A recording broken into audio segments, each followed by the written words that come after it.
គ្រាដែលកន្លងហើយ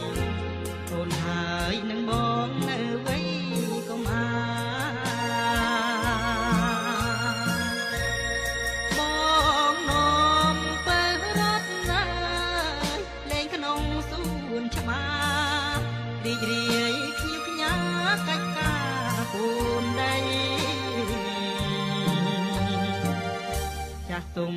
បានស្នើផ្សំដោយហោរាបងនឹងកននិថាភ្ជាប់ពីងសំដីក្លៀងខ្លួនកំព្រៀងអើយវេទនាក្រក្រៃឲ្យចំនួនថ្មីប្រឡាយបងហើយនឹកដើរ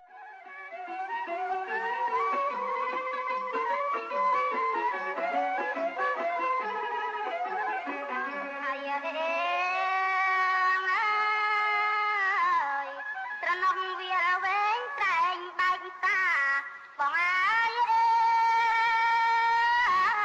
យវាតាមធ្វើយរំ